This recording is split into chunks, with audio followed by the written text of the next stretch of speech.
Chris Ochemringa is in Kinshasa with more on the outbreak. Hi there, Chris. Chris, what is the latest on the mpox outbreak across the DRC?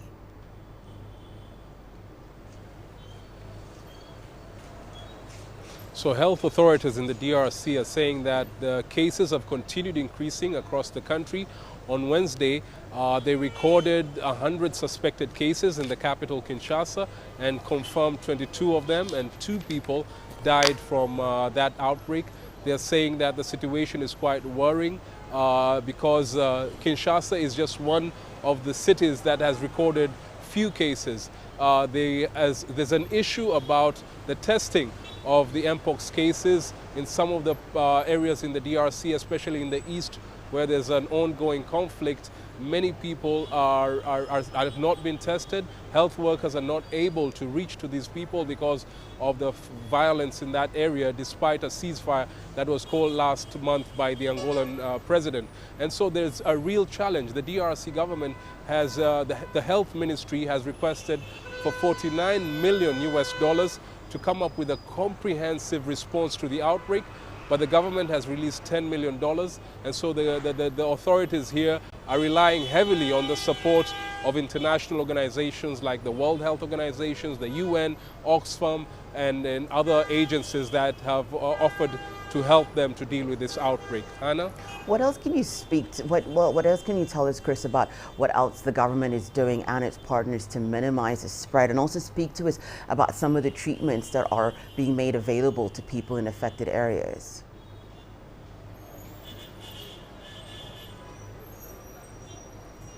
So the government has stepped up measures, a public awareness campaign, informing people, putting posters across all public areas, telling people to wash their hands, to keep a social distance, and notify health workers of any suspected case. They've also been urging people to stop eating bushmeat, wild animals in the DRC. This is a country with lots of forests in the west and eastern parts of the country, and where people have been hunting and eating bushmeat.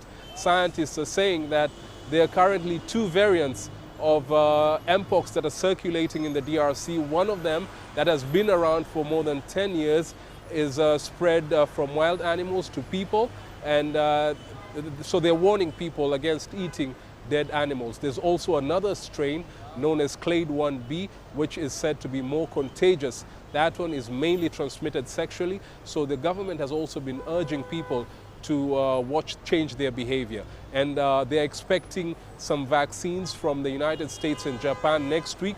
The US has offered to provide 50,000 doses. Japan has said it will provide 3.5 million doses, which are mainly for children.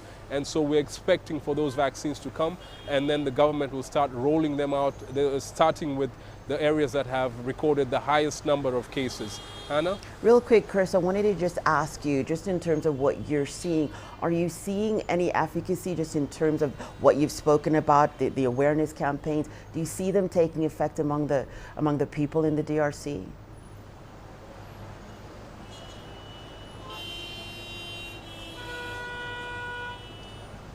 Well, people in the DRC are very concerned about this outbreak, especially after seeing the pictures of people with sores all over their body, the blisters. They're very worried about this outbreak because mpox has been in the DRC for more than 10 years, but it hasn't been at this scale.